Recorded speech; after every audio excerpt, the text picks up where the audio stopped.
Halo semuanya, jadi topik yang akan kita bahas yaitu tentang DNA atau deoksiribonukleik acid. Jadi DNA adalah salah satu dari asam nukleat selain RNA. DNA merupakan asam nukleat yang menyusun gen di dalam inti sel. Selain itu, DNA juga terdapat dalam mitokondria, kloroplas, sentriol, plastid, dan sitoplasma. DNA merupakan materi genetik yang membawa informasi biologis dari setiap makhluk hidup dan beberapa virus. DNA dibawa oleh setiap individu ke keturunannya. Mari kita coba pahami hubungan antara kromosom, kromatin, nukleosom, DNA, dan gen pada sel tubuh kita. Jadi manusia dan hewan memiliki kromosom, kromatin, nukleosom, DNA, dan gen yang tatanannya ternyata mirip. Bahkan, bayi dan mencit keduanya memiliki belang putih di dahinya, yang berarti keduanya memiliki gen KIT yang sama mengalami mutasi. Jadi gen KIT tersebut berperan dalam pemeliharaan pigmen. Bisa kita lihat pada gambar. DNA di dalam setiap sel yang kita miliki dikemas sedemikian rupa dengan protein yang disebut sebagai protein histon. DNA yang dikemas dengan protein histon disebut sebagai nukleosom. Kemudian, rangkaian dari kromatin dikenal sebagai kromosom. Secara singkat, bila kita urutkan, unsur yang paling kecil adalah gen, dan yang paling rumit adalah kromosom.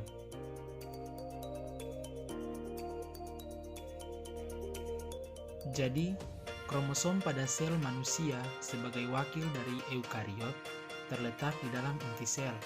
Inti sel dibungkus oleh suatu membran. Selanjutnya, kromosom pada sel bakteri ada di dalam sitoplasma dan hanya merupakan komponen yang tampak lebih kental dibandingkan dengan sitoplasma di sekitarnya. Ini adalah gambar DNA kromosom pada sel bakteri prokariotik dan sel eukariotik. DNA pada sel manusia dapat pula dijumpai kromosom, yaitu DNA yang berada pada kromosom dan berada di dalam inti sel. Selain itu, dapat dijumpai pula DNA mitokondria, yaitu DNA yang terdapat pada mitokondria. Selain DNA kromosom adalah mitokondria yang terdapat pada mitokondria.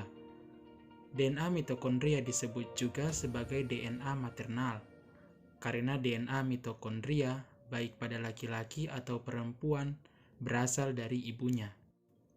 Mengapa hal ini dapat terjadi? Hal ini dapat terjadi karena setiap terjadi pembuahan, sel telur hanya akan menerima kepala dari sperma yang membawa inti sel dan berisi DNA kromosom, sedangkan badan sperma yang membawa mitokondria tertinggal di luar inti sel. Mitokondria yang membawa DNA mitokondria tersebut berasal dari ibu. Pada bakteri, selain dijumpai DNA kromosom, terdapat pula DNA plasmid, yaitu DNA ekstra kromosom atau di luar kromosom, berbentuk sirkuler dan fungsinya menyandi protein fungsional.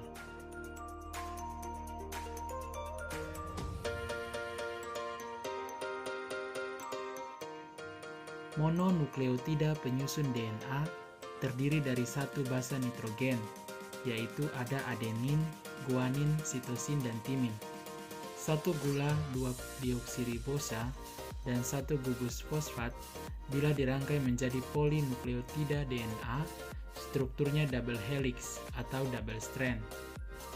Strand 1 dengan strand kedua bersifat komplementer atau berpasangan. Selain itu, kedua strand tersebut juga dihubungkan oleh ikatan hidrogen.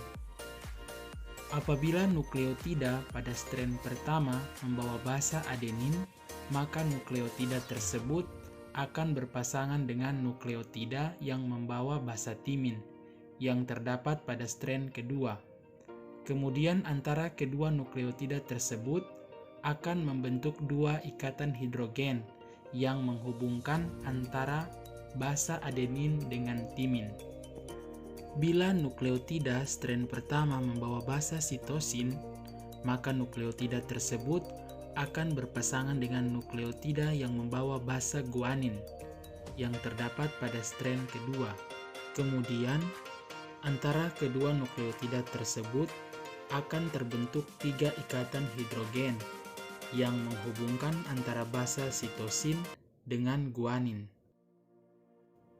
Kedua strain bersifat saling komplementer dan keduanya dihubungkan oleh ikatan hidrogen yang ternyata bentuknya mirip seperti jalan kereta api. Namun tidak lurus, di mana strain satu dan strain yang satunya hanya bersanding saja, tetapi kedua strain pada DNA terpilih ke kiri.